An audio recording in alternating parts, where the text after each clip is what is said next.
Hello, नमस्कार और आदाब तमाम मेरे दोस्तों को आपके दोस्त और गाइड इरफान की तरफ से एक बार फिर आपके अपने चैनल एस्ट्रो एश्योरेंस पर। एक अहम मुद्दा ये है कि बच्चों की कुंडली कब देखें और कैसे देखें। पहली बात कि क्या बच्चों की कुंडली देखना, उनके बारे में जानना और फिर उसके मुताबिक कुछ करना सही है कि नहीं। उन्हें डायरेक्ट करना, उनके ग्रोथ ट्रेजेक्ट्री, उनकी पढ़ाई, सेहत और ऐसी चीजों पर नजर रखना और फिर उसके आधार पर कुछ फैसले लेना। क्या हमें ये सब नहीं करना चाहिए?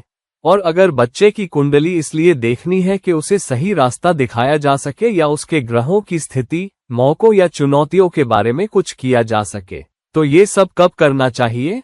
पहली बात, अगर कोई बच्चा मान लीजिए अंधा पैदा हुआ है, तो क्या वो अंधा पैदा उस खास वक्त की वजह से हुआ है जिस वक्त वो पैदा हुआ? क्या वो गलत वक्त पर पैदा हुआ है ग्रहों की स्थिति की वजह से?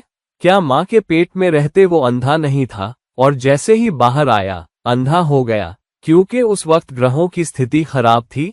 या फिर बच्चा माँ के पेट में ही अंधा था?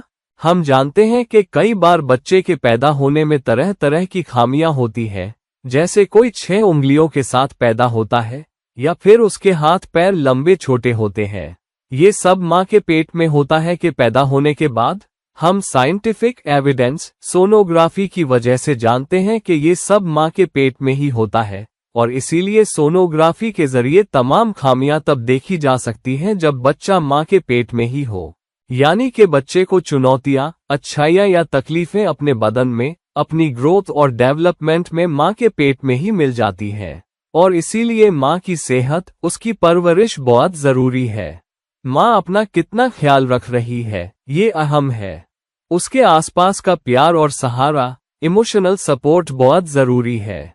और घर के हर एक अफराद की ये जिम्मेदारी बनती है कि घर में सुकून, प्यार और इत्मीनान का माहौल हो। माँ का पूरा ख्याल रखा जाए क्योंकि उसके पेट में एक नई जान तैयार हो रही है और काफी हद तक माँ के पेट में जो पल रहा है उसके लिए घर का प्यार और सपोर्ट और माहौल भी जिम्मेदार है।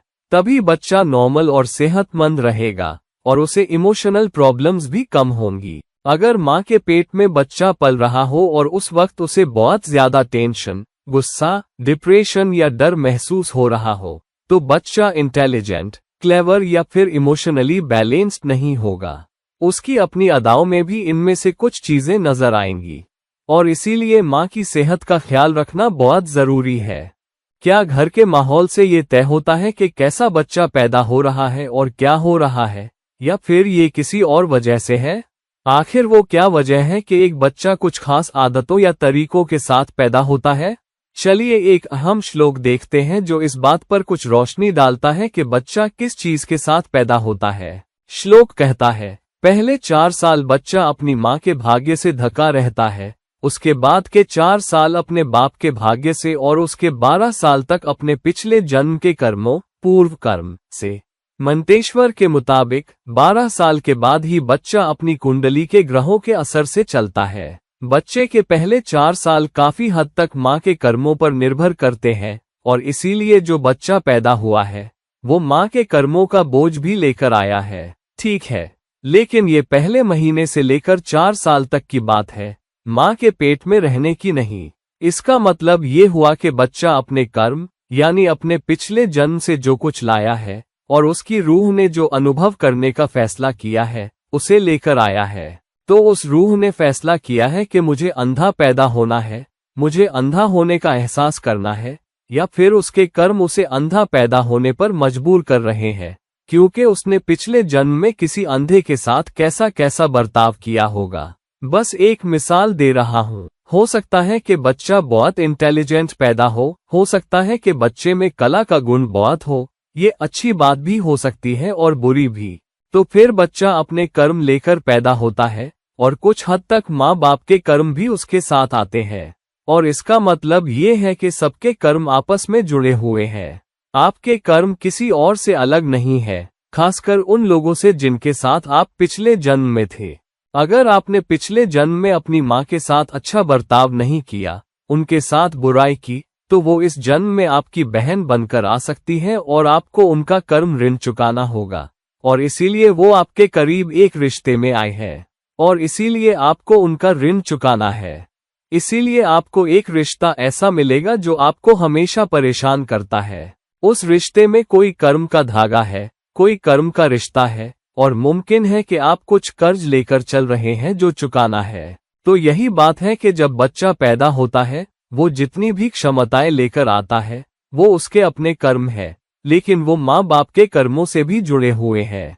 और इस तरह बच्चा अपने पूर्व कर्म, माँ के कर्म, बाप के कर्म और उन औरतों के कर्म भी लेकर आता है जिनके साथ उसका कोई गहरा कर्म ऋण है। वो असर भी बच्चे के कर्मों में शामिल है।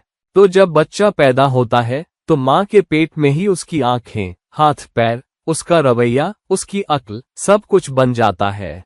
और उसी के मुताबिक उसके पैदा होने का वक्त भी तय हो जाता है। जैसे बच्चा बन रहा है, हम सोचते हैं कि हम डिजाइनर चाइल्ड ले सकते हैं। हम तय कर सकते हैं कि बच्चा दिन के किस वक्त पैदा हो, जिससे उसकी जन्म कुंडली अच्छी हो। लेकिन हो सकता है कि आप फितरत के साथ दखलंदाजी कर रहे हैं। हो सकता है कि आप ये चाहते हैं। लेकिन सृष्टि क्या कहती है? फितरत क्या कहती है? फितरत ने बच्चे के पैदा होने का एक वक्त तय कर रखा है। अब आप पेट चीर कर उसे पहले निकाल सकते हैं, उससे पहले ही। लेकिन बच्चे को एक खास वक्त पर पैदा होना था और उसी के मुताबिक बच्चे की तरक्की जारी थी। भले ही हम डिजाइनर बेबी बनाने लगे जो किसी खास लग्न के साथ पैदा हो, इस बात की कोई गारंटी नहीं है कि बच्चे का भविष्य एकदम जबरदस्त होगा। सिर्फ इसीलिए कि आपने वक्त से पहले तय कर लिया। आपने देखा कि सबसे अच्छे ग्रह कब होंगे, उसी के हिसाब से पीछे चलकर गर्भधारण का वक्त तय किया और फिर सब कुछ प्लान किया और फिर बच्चा पैदा किया। ये हमेशा काम नहीं करता। कई बार दिक्कतें आ सकती हैं। लेकिन अगर ये बिल्कुल वैसा ही हो जैसा आपने प्लान किया था, फिर भी इस बात की कोई गारंटी नहीं है कि बच्चा कैसे जिएगा, कैसे बड़ा होगा, क्योंकि उसका अपना कर्म उसकी कुंडली के कंधों पर सवार है। इसलिए कुंडली ही सब कुछ नहीं है। कुंडली तो सिर्फ एक ब्लूप्रिंट है। लेकिन जो इमारत बनती है, जब आप किसी ब्लूप्रिंट के आधार पर इमारत बनाते हैं, तो आपको पता है कि कुछ न कुछ हमेशा छूट जाता है, कुछ न कुछ सुधारना हमेशा पड़ता है, कुछ छोटी मोटी चीजें हमेशा बदलनी या जोड़नी पड़ती हैं जब इमारत बन रही होती है। और इसीलिए आर्किटेक्ट्स को वहां मौजूद रहना पड़ता है। प्रोजेक्ट मैनेजर आर्किटेक्ट्स और डिजाइनर्स से बात करते रहते हैं और छोटे छोटे बदलाव होते रहते हैं, क्योंकि कहीं ना कहीं कुछ छूट गया था। हमारी जिंदगी बिल्कुल ऐसी ही है। इसलिए ये देखना जरूरी है कि जब बच्चा पैदा होता है, वो अपने कर्म का कुछ हिस्सा साथ लाता है। तो फिर हमें कुंडली देखनी भी चाहिए कि नहीं, या फिर छोड़ देना चाहिए? ये एक अहम सवाल है। लेकिन कुंडली देखने का एक और पहलू भी है। अब एक श्लोक कहता है कि गर्भधारण के वक्त माँ बाप की मानसिक स्थिति, मेंटल डिस्पोजिशन, जब वो शारीरिक संबंध बना रहे हों जिससे बच्चा पैदा होगा, वो भी बहुत बहुत अहम है। और कई श्लोक कहते हैं कि दिन के किस वक्त ये हो रहा है, मर्द और औरत की मानसिक स्थिति कैसी है, क्या वो गुस्से में है, क्या वो उदास है, क्या मर्द जबरदस्ती कर रहा है या औरत पर, ये सब कुंडली के समग्र विश्लेषण या उसमें अपना योगदान देंगे। पेट में पल रहा बच्चा जोड़े की मानसिक स्थिति और उनकी इच्छाओं के मुताबिक होगा और 3 दोषों के मुताबिक होगा जो उस वक्त हावी हो। इसलिए अगर जोड़ा शारीरिक संबंध बना रहा है और वो गुस्से से कर रहे हैं, या माँ उदास है, या बाप उस पर हावी हो रहा है, या बाप खुद मायूस है, ये सब ज्योतिष और प्राचीन ग्रंथों के मुताबिक बच्चे की मानसिक बनावट और उसके गर्भ में पलने में योगदान देंगे। इसलिए हर छोटी चीज का बच्चे पर असर होगा। और इस तरह जब बच्चा पैदा होता है, वो सिर्फ अपने कर्मों से पैदा नहीं हुआ है जो सब पर हावी है, बल्कि माँ बाप के कर्मों और उन औरतों के कर्मों से भी पैदा हुआ है जिनका कर्ज वो लेकर चल रहा है। और साथ में ये भी कि बच्चे की पैदाइश कैसे हुई, किस हालत में हुई, जब माँ बच्चे को पेट में लिए चल रही थी तो घर का माहौल कैसा था, वगैरह वगैरह। तो ये बहुत अहम है कि क्या बच्चे को मदद की जरूरत है। जब बच्चा पैदा होता है तो सबसे पहले डॉक्टर उसकी सेहत चेक करता है। और आजकल बहुत बार बच्चे पीलिया या किसी और चीज के साथ भी पैदा होते हैं, तो उस वक्त बच्चे को वो सहारा दिया जाता है। इसी तरह बच्चे को और भी बहुत सा सहारा चाहिए हो सकता है, जो सिर्फ सेहत के चेकअप से नहीं पता चलता, बल्कि तरह तरह की चीजें हैं जो बाद में पता चलती है। मिसाल के तौर पर बहुत से बच्चे ऐसे होते हैं, हमें नहीं पता होता कि बच्चे को सीखने में कोई दिक्कत, लर्निंग डिसेबिलिटी है या नहीं, जब तक कि वो बड़े न हो जाएं। मिसाल के तौर पर कुछ बच्चों को पढ़ाई में दिक्कत स्कूल जाने के बाद ही पता चलती है, और कुछ को और देर से, तीसरी, चौथी, पांचवी क्लास में, जब वो ऊपरी क्लासों में जाते हैं, तब पता चलता है कि वो एक खास दिमागी स्तर से आगे की चीजें नहीं समझ पा रहे। इसलिए बच्चे की योग्यता, एप्टीट्यूड भी अहम है। और साइंटिफिक थ्योरी ये भी कहती है कि 9 तरह की बहुबुद्धि, मल्टीपल इंटेलिजेंस होती है। हर मल्टीपल इंटेलिजेंस बच्चे को कोई न कोई खास काबिलियत देती है। इसलिए अगर बच्चे को जरूरी सहारा दिया जाए, मिसाल के तौर पर अगर किसी की कुंडली में शनि बहुत बहुत कमजोर है, तो बच्चे को हड्डियों के विकास में दिक्कत हो सकती है। और अगर आप इसे यूं ही छोड़ दें जब तक कि मार न पड़े, अगर बच्चे की हड्डियां सही से नहीं बन रही, वो बहुत कमजोर है, और फिर बाद में बहुत देर से जीवन में पता चलेगा और डॉक्टर कहेगा ये तो पैदाइशी दिक्कतों के साथ पैदा हुआ था। अगर पहले पता चल जाता तो हम कुछ कर सकते थे, हम बच्चे को पोषण दे सकते थे, और उन शुरुआती सालों में विकास नहीं हो पा रहा था। इसलिए कई बार बच्चे की ग्रोथ रुक जाती है और माँ बाप को 3, 4, 5, 6 साल बाद ही पता चलता है।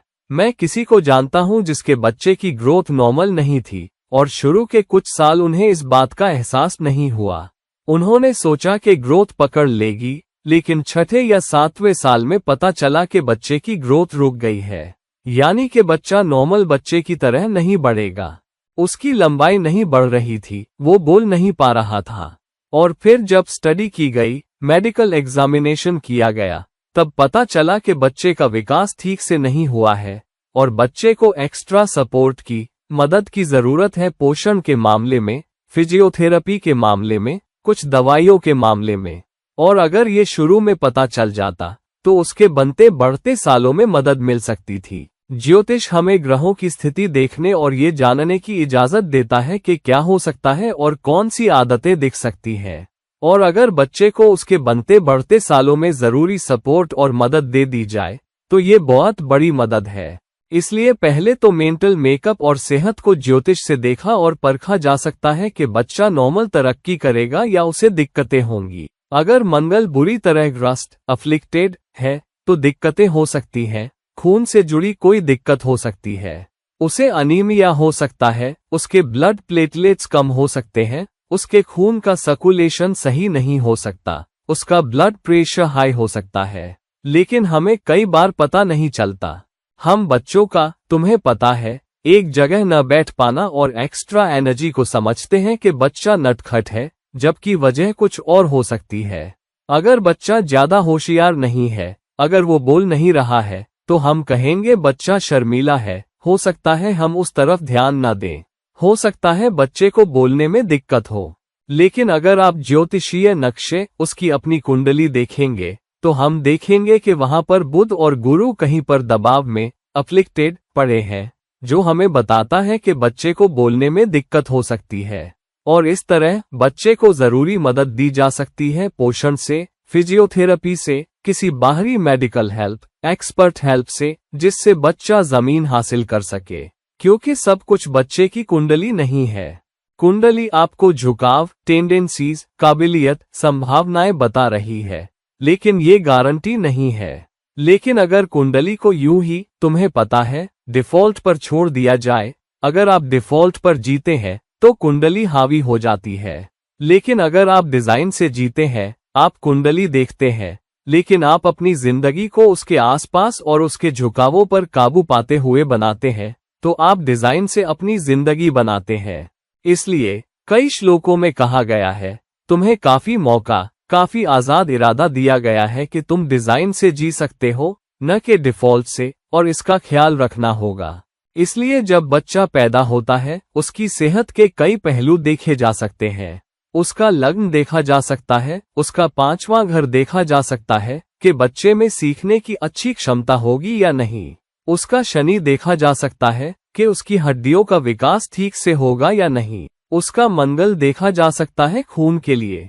उसका शुक्र देखा जा सकता है कि उसकी बढ़ती उम्र में वो विपरीत लिंग ऑपोजिट जेंडर से कैसे पेश आएगा। उसकी या उसकी अपनी जिनसी तरजीहात सेक्सुअल प्रेफरेंसेस क्या होंगी और कि उनका जिनसी सेहत सेक्सुअल हेल्थ ठीक रहेगा या नहीं और शारीरिक संबंध बनाने की क्षमता होगी या नहीं। इसलिए कुंडली से तरह तरह की चीजें देखी जा सकती हैं और इसका इस्तेमाल एक रोड मैप बनाने में और उसे वक्त वक्त पर देखने परखने में किया जा सकता है, जिसमें दशा काल भी शामिल है। अहम गोचर ट्रांजिट आपको कुछ अहम बातें बताएंगे। दशा काल आपको कुछ बताएंगे और किसी खास दशा में कुछ चीजें और भड़केंगी और इशारा करेंगी। लेकिन अगर आप दशा को उसके होने से पहले ही भांप सकते हैं, अगर आप गोचर को उसके होने से पहले भांप सकते हैं कि क्या झुकाव ला सकता है, तो हो सकता है कि आप बच्चे की बेहतर मदद कर सकें। हो सकता है कि आप बच्चे का बेहतर मार्गदर्शन कर सकें।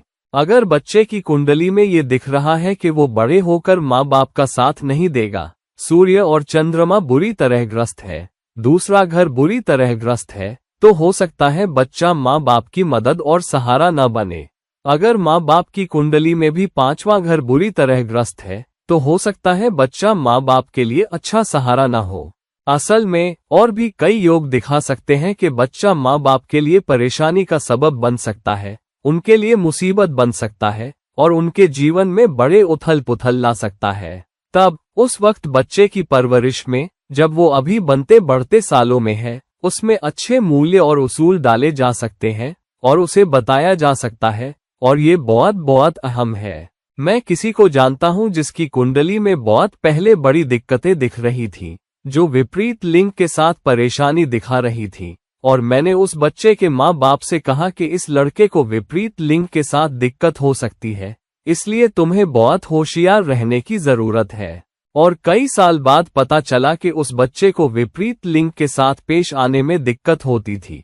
वो उनसे बात करने में बहुत शर्माता था और बाद में उसके प्रति एक कॉम्प्लेक्स सा बन गया। इसलिए माँ बाप की बहुत कोशिशों के बावजूद भी बच्चे में वो झुकाव रहे जो कुंडली में थे, लेकिन वो काफी हद तक कम हो गए क्योंकि माँ बाप उसे लगातार हौसला और सहारा देते रहे, और काफी हद तक वो चुनौती कम हो गई।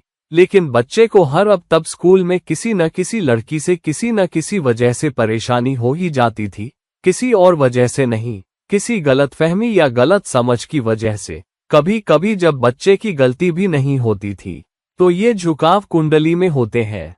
गहराई से जाना चाहिए, उन्हें देखना चाहिए, समझना चाहिए, और बच्चे को जरूरी सहारा, परवरिश, मदद देनी चाहिए ताकि बच्चा उतना ही नॉर्मल बचपन जी सके जितना जी सकता है। ये बच्चे की जिंदगी का सोनोग्राफी है।